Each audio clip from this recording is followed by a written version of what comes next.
एक दूर दराज गांव में, जो सरसब्ज खेतों और सादा घरों से घिरा हुआ था, एक गरीब लड़की रहती थी जिसका नाम आयशा था।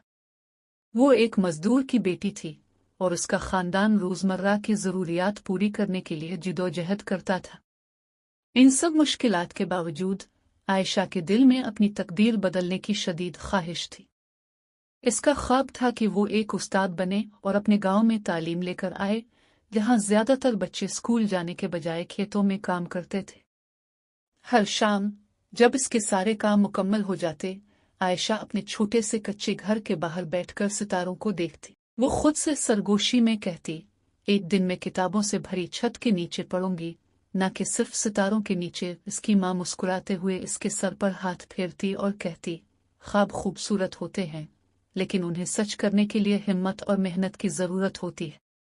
गांव का वाहिद स्कूल मीलों दूर था और आयशा को वहां पहुंचने के लिए एक दरिया अबूर करना पड़ता था। इसके पास न तो सही जूते थे और न ही अच्छे कपड़े, लेकिन इसका अज़्म गैर मुतज़लज़ल था। हर रोज वो अपने पुराने किताबों को सीने से लगाए ठंडे पानी में से गुजरती, दिल में उम्मीद लिए। स्कूल में बच्चे अक्सर इसका मजाक उड़ाते थे, लेकिन इसकी उस्ताद मिसेज रेहाना ने आयशा की मेहनत और लगन को देखा। उन्होंने इसकी तेज ज़हानत और इल्म की प्यास को पहचान लिया। एक दिन मिसेज रेहाना ने आयशा को क्लास के बाद बुलाया। उन्होंने मुस्कुराते हुए कहा, तुम बहुत ज़हीन हो बेटी, अगर तुम मेहनत करो तो मैं तुम्हें इजाफी सबक दूंगी। आयशा की आंखों में शुक्रगुजारी के आंसू झलकने लगे। इसने स्कूल के बाद रुककर मजीद पढ़ना शुरू किया और हर लफ्ज़ को दिल से सीखा।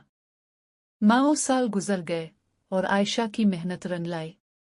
इसने अपनी क्लास में पहली पोजीशन हासिल की और एक मशहूर स्कूल में स्कॉलरशिप जीत ली। जिस दिन वो अपने गांव से निकली, इसके वालिदैन फख्र से भरे हुए इसे अलविदा कह रहे थे, आंखों में खुशी के आंसू लिए।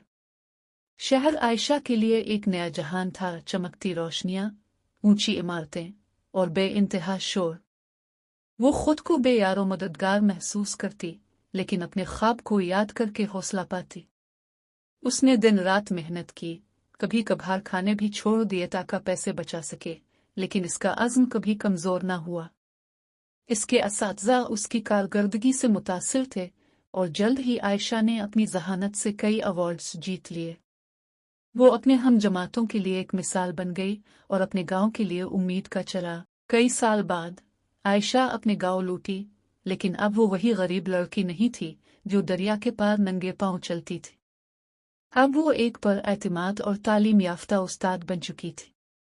इसने अपनी जमाशुदा रकम से गांव में एक स्कूल बनाया और बच्चों को पढ़ाना शुरू किया, ताकि कोई और इस जैसी मुश्किलात न देखे। आयशा अक्सर अपने तलबा के साथ अपनी कहानी शेयर करती।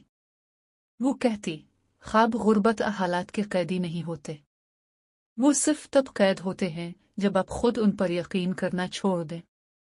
दोस्तों, इस कहानी से हमें यह सबक मिलता है कि हौसला, अज़्म और मेहनत से कोई भी ख्वाब पूरा किया जा सकता है। आयशा की कहानी साबित करती है कि मुश्किलात चाहे कितनी भी बड़ी हों, उम्मीद और लगन इंसान की राह हमवार कर सकती है।